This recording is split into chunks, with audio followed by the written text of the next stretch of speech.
In the wake of the Jussie Smollett hate crime hoax, a narrative emerged that went something like this. Okay, so Smollett's hate crime was a hoax, but hoaxes are rare and hate crimes are on the rise in Trump's hateful America.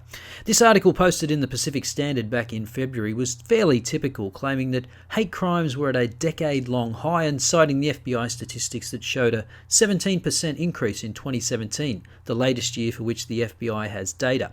And whilst the hate crime data by its nature is difficult to measure, the FBI has been collecting such data with a consistent methodology as far back as 1996.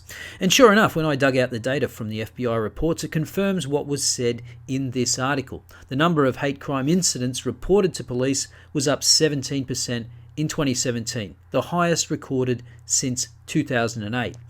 But that's not quite the full story. You see, in every FBI report, they tell you the number of law enforcement agencies that participated in the hate crime statistics program for that year and the percentage of the population those agencies cover.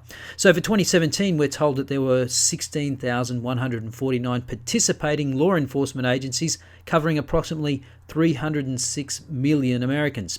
The Census Bureau tells us that the total population for the US in 2017 was just over 325 million. Therefore, the number of participating agencies covered approximately 94% of the population. So I went back and pulled all those numbers for every report since 1996, and as you can see, the percentage of the population covered by the number of participating law enforcement agencies varies from year to year. So for example, in 1998, only 10,730 law enforcement agencies participated in the program, covering 78.5% of the population. So obviously this means you can't directly compare the numbers from one year to the next, because if you have less participating law enforcement agencies covering less of the population in any given year, then you're going to underestimate the number of hate crime incidents relative to other years where there are more agencies covering more of the population.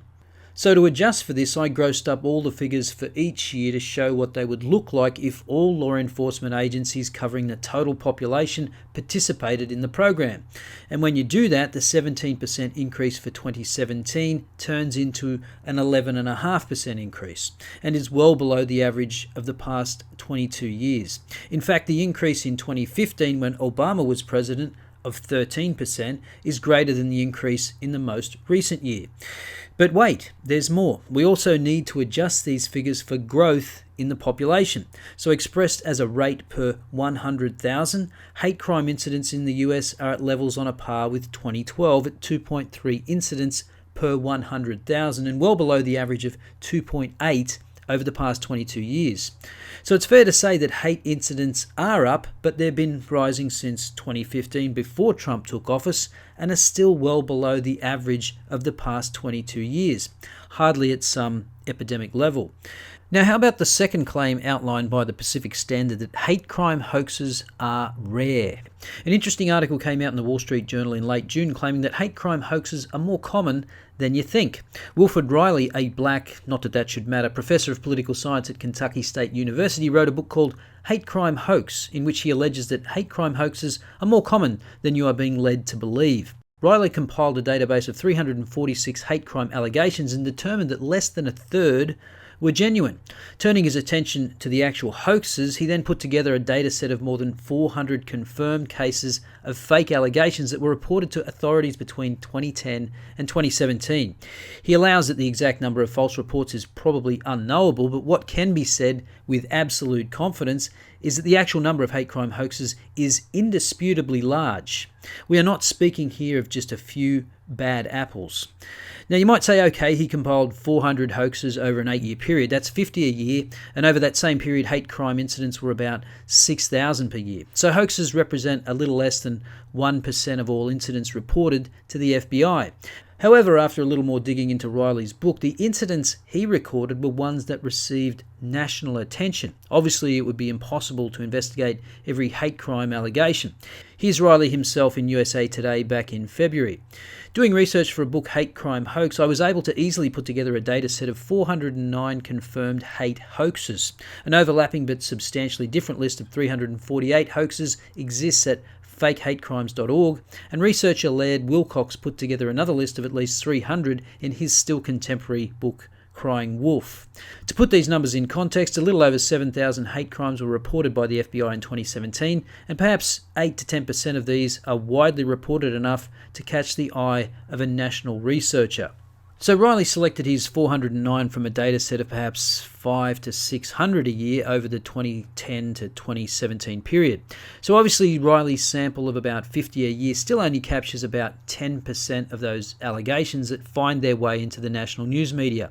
I haven't read the book, so I don't know how he ended up with the sample that he chose, but let's for argument's sake give him the benefit of the doubt that his claim that less than a third of those allegations that gain national attention are actually legitimate. That's a staggering rate of false allegations. The FBI says false allegation rates across all crimes are in the range of 2%, for sexual assault closer to 8%. The tragedy of an unquestioning media pouncing on stories such as the Smollett case because they're so eager to find evidence that America is a bigoted place is that not only does it make the general public more skeptical of genuine victims, it worsens race relations, as Professor Riley notes with respect to the Smollett case. In this context, what hate hoaxes actually do is worsen generally good race relations and distract attention from real problems. As Chicago's disgusted top cop, Police Superintendent Eddie Johnson pointed out yesterday, skilled police officers spent 4 weeks tracking down Smollett's imaginary attackers in a city that has seen 28 murders as of February 9th. We all, media and citizens alike, would be better served to focus on real issues like gun violence and the opiate epidemic than on fairy tales like Jussie's. Well, amen to that. And I'd just like to take this opportunity to thank you for signing up to IM Premium. It's people like you that make content like this possible. I'll see you next time.